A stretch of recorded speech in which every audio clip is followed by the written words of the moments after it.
দর্শক, আমরা কথা বলছিলাম 24 আওয়ার টেলিভিশনের স্টাফ রিপোর্টার রেজাউল করিমের সাথে। আসলে আপনারা যেটা জানতে পেরেছেন যে আসলে অপ্রীতিকর কোনো ঘটনা কিন্তু আসলে ঘটে নাই। আমরা যেটা জানতে পেরেছি যে ভোটার উপস্থিতি শুধু কম, এছাড়া কোনো আইনশৃঙ্খলা বাহিনীর সাথে আমরা কথা বলেছি, আনসার এবং পুলিশের যে ঊর্ধ্বতন কর্মকর্তা আছে, আমরা নির্বাচনের দায়িত্বপ্রাপ্ত ম্যাজিস্ট্রেটের সাথে আমরা কথা বলেছি। সে ম্যাজিস্ট্রেটও কিন্তু একই কথা বলেছে যে আসলে ভোটার উপস্থিতি কম, কোথাও কোনো অপ্রীতিকর কোনো ঘটনা ঘটে না। বাধা বিপত্তি আছে না, জি না। আচ্ছা, সুষ্ঠুভাবে ভোট দিতে পেরেছেন? ভাই আসসালামু আলাইকুম। ওয়ালাইকুম ভাই, আসসালাম। আপনি কি এলাকার ভোটার? ভোট দিয়েছেন কেমন? এই ভোট পরিবেশ নিয়ে যদি একটু আমাদের টাইম তালাশের দর্শকদের উদ্দেশ্যে কিছু বলতেন। সকাল থেকে উৎসব মুখর পরিবেশে ভোট হয়েছে, যদিও ভোট কাস্ট কম হয়েছে, অনেকের মাঝে এরকম উৎসাহ উদ্দীপনা নাই। তবে যারা ভোট দিয়েছে নির্বিঘ্নে এবং বিনা বাধায় ভোট দিয়েছে, সুন্দরভাবে ভোট এই পর্যন্ত সম্পাদন হয়েছে। ধন্যবাদ। দর্শক, আমরা কথা বলছিলাম মৌলানা আবু নাসের মোহাম্মদ জুবায়েরের সাথে। আসলে উনি ভোটার সচেতন একজন ভোটার। আমি বলতে গেলে আমি ব্যক্তিগতভাবে আমি যতটুকু চিনি এবং জানি, আসলে আপনি এই ভোট মানে এই উপজেলা ভোটটা সর্বদলীয় যদি উপস্থিত থাকতো তাহলে ভোটটা আসলে কেমন হতো আপনার কাছে মনে হয়? আসলে দেশের তো আসলে বিএনপি বা আওয়ামী লীগ এই দুইটা শক্তি মূলত, এখানে বিএনপির অনুপস্থিতির কারণে আপনার ভোট কাস্টিং কম হয়েছে, এমনিতে অর্ধেক কম। তারপরে আমাদের এই কেন্দ্রে যেটা দেখা গেছে যে ম্যাক্সিমাম ভোট অর্ধেকের কম ভোট কাস্ট হয়েছে।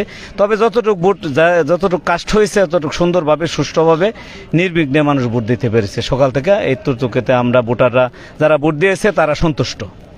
আচ্ছা, এই ভোটার উপস্থিতি কি আসলে সাধারণ মানুষের কাম্য ছিল কিনা, যে আসলে এই 30% মানে 30%, 29%, 34% এরকম উপস্থিতি কাম্য ছিল কিনা? না না না, ভোট হয়তো বা সবাই যদি ভোট দিত এই ভোটটা 50 আপ বা 60 আপ হয়তো, সেটা হয় নাই। এই জন্য আসলে এটার জন্য জাতীয় পর্যায়ের সমস্যা, এটা তো আসলে লোকাল সমস্যা না, জাতীয় পর্যায়ের সমস্যার কারণে অনেকে ভোট দিতে আসে না, এটা হলো মূল সমস্যা। দর্শক, আপনারা জানেন যে আসলে বিএনপি, জামাত, জাতীয় পার্টি এই ধরনের প্রত্যেকটা দল যদি আসলে মাঠে থাকতো তাহলে একটা উৎসব মুখর একটি পরিবেশ আমরা লক্ষ্য করতে পারতাম।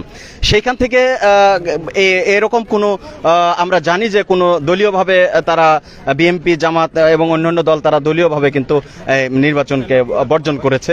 এখন শুধু যে আমরা যে নির্বাচনটা দেখছি, এই নির্বাচনটা মূলত আসলে একটি নিয়ম রক্ষার নির্বাচন হচ্ছে এবং উপস্থিতি শুধু কম, এছাড়া আইন শৃঙ্খলা বাহিনী থেকে শুরু করে প্রত্যেকেই কিন্তু তাদের যথাযথ দায়িত্ব পালন করে তারা কিন্তু সুষ্ঠুভাবে ভোট গ্রহণের জন্য চেষ্টা করেছে। আমরাও বিভিন্ন কেন্দ্রে ঘুরে দেখেছি যে আসলে ভোট যে দুই একজন করে আসছে, এসে ভোট দিয়ে যাচ্ছে নির্বিঘ্নে, কোনো অপ্রীতিকর ঘটনা কিন্তু ঘটে নাই। আমি যতটুকু খবর পেয়েছি যে এখানে গত রাত্রে একটি অনাকাঙ্ক্ষিত ঘটনা ঘটেছে, যে একজন প্রার্থীর সমর্থকের সাথে একটু দেশীয় অস্ত্র দিয়ে হানাহানি হয়েছে। সে বিষয়টা আসলে আমরা সরাসরি ওইখানে ছিলাম না জন্য আমরা আসলে প্রকাশ করতে পারিনি, দুঃখিত। আমরা আসলে এরকম বড় ধরনের কোনো অপ্রীতিকর ঘটনা কিন্তু আসলে ঘটে নাই। দর্শক, আপনারা দেখছেন দৈনিক ক্রাইম তালাশ, সত্যের পথে প্রতিদিন। মোহাম্মদ আইয়ুব আলী, ভালুকা, ময়মনসিংহ।